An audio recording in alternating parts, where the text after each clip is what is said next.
Welcome back to the Everything Hub. Today, we're diving deep into one of the most powerful self-help books of the decade, The Mountain Is You by Brianna Wiest.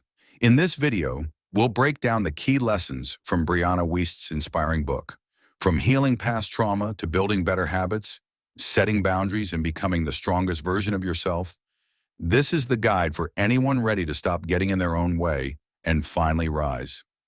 If you've ever felt stuck, frustrated, or like you're sabotaging your own success, this one's for you. Transforming self-sabotage into self-mastery. Introduction. The mountain as a metaphor. In The Mountain Is You, Brianna Wiest invites readers to see their biggest personal challenges as mountains, obstacles that are not outside them, but within them.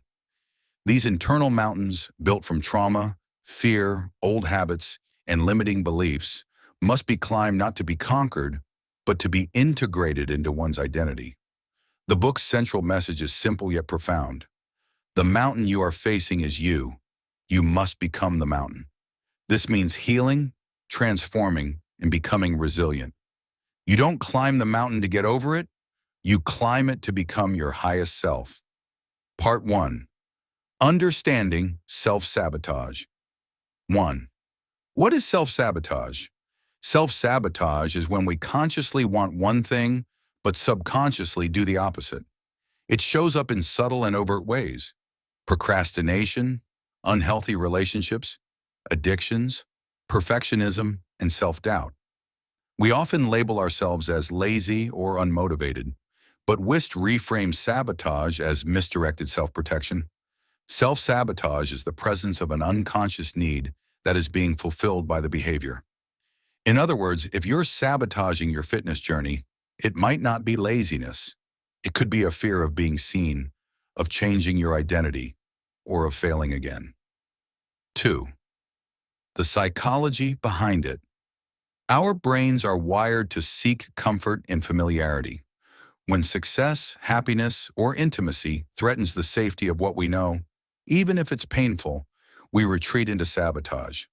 This is rooted in our subconscious programming, most of which formed in childhood. Common roots include fear of abandonment, fear of rejection, beliefs like, "I'm not good enough," or "I don't deserve love," experiences of neglect, shame, or betrayal. 3. Why you resist what you want. This section explores cognitive dissonance, the tension between the life we want and the beliefs we hold. Wanting success while believing you're unworthy creates resistance. We must resolve this tension by upgrading our beliefs, not downgrading our dreams. 4. The desire to stay small. People stay small to stay safe. If you've grown up being punished for being seen or expressing yourself, adulthood becomes a struggle to be invisible. Wiest shows that expanding into your full self is scary, but essential. Part 2. Healing yourself from within. 5. Self-awareness, the starting point. Healing begins with self-awareness. You can't change what you don't see. Wiest urges readers to observe recurring patterns, identify triggers, journal thoughts and reactions, question the origin of limiting beliefs. Without awareness, we unconsciously repeat our past. 6. Feeling to heal. Suppressed emotions manifest as anxiety, depression, or anger. Wiest emphasizes that emotions are messengers, not enemies. Allowing ourselves to feel pain, fear, or sadness is a necessary part of healing. You must feel it to heal it. Emotional resilience is built by moving through discomfort, not around it. 7. Shadow work, reclaiming the parts. We hide the shadow is the part of ourselves we reject: our envy, shame, anger, or even our ambition. Shadow work is the act of integrating these parts so we can become whole. Wiest says everyone has a shadow. Suppressing it leads to sabotage. Embracing it leads to authenticity. Through journaling and honest reflection, we can understand why we fear our power, success, or vulnerability. 8. Radical self-acceptance. Acceptance doesn't mean giving up.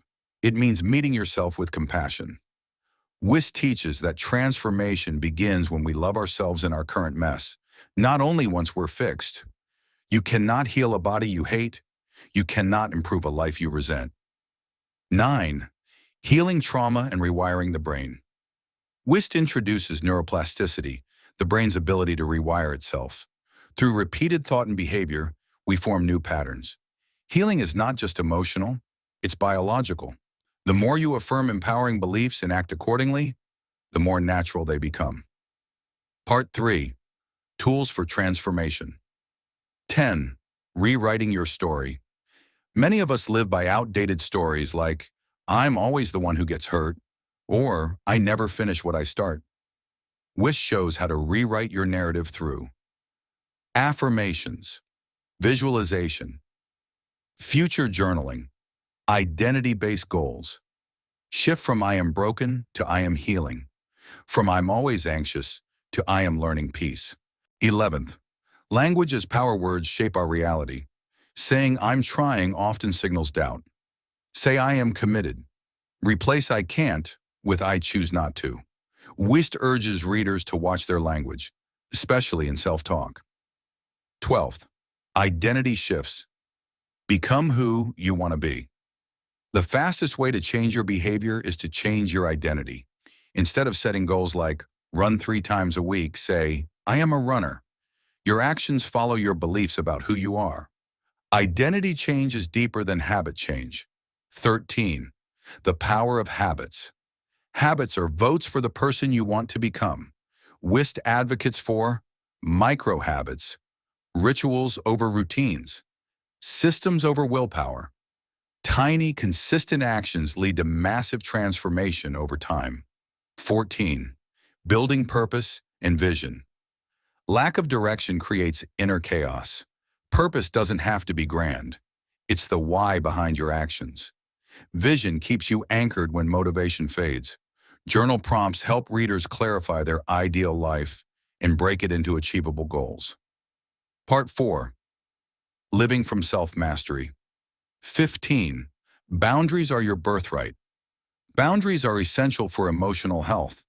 They teach others how to treat you and teach you what you value. Wiest breaks down types of boundaries, emotional, time, physical, how to enforce them without guilt. Why boundaries build self-respect. 16. Breaking trauma. Loops. When we don't heal, we recreate similar experiences to resolve past wounds. This can look like repeating toxic relationships, sabotaging healthy connections, creating chaos to feel normal. Wiest teaches us to break these loops by not reacting the same way twice. 17. Discomfort as growth. Avoiding discomfort keeps you stuck. Wiest argues that discomfort is a sign of growth, not danger. Whether it's saying no, facing your shadow, or risking vulnerability, the pain is temporary, but the reward is lasting. 18. Authentic confidence. True confidence is not bravado. It's knowing your worth regardless of external validation. Confidence grows when you do hard things consistently. You trust yourself to keep promises. You accept your flaws. 19. Emotional regulation and energy management. Wiest offers tools to manage emotions. Deep breathing, meditation, reframing thoughts, journaling, spending time in nature. She also talks about energetic hygiene, avoiding people, media, and activities that drain you. 20. Self-discipline is self-love. Discipline is not punishment, it's devotion. It's choosing what you want most over what you want now. Every time you show up for yourself, you build self-trust. This, Wiest says, is how you transform. Part 5. Becoming the Mountain. 21. Becoming who you were meant to be. Wiest calls us to stop waiting to be ready. The mountain won't move, you must rise to meet it. This means doing what scares you, letting go of the past, trusting the unknown, choosing evolution over ego. 22. Letting go. Transformation often requires letting go of old identities, friendships, environments, habits, control. Grieving is part of growth. You cannot hold on and rise at the same time. 23rd. Trusting the process, life doesn't give guarantees, but you can choose trust over fear. Wiest reminds us that clarity comes through action, healing is nonlinear. You are capable of far more than you think. 24. You are the answer. You are not broken. You are becoming. The love you seek, the peace you crave, the life you desire, it all begins inside you. You are not the storm. You are the mountain that will rise through it. Conclusion. The mountain is you. Brianna Wiest closes the book with an empowering message. You are not climbing the mountain to reach something. You are the mountain. The challenge is not outside you. It is you. Climbing it is the process of becoming your true self. It's not about achievement. It's about alignment, healing, and self-mastery. This is a book for anyone ready to stop waiting for change and start creating it from within.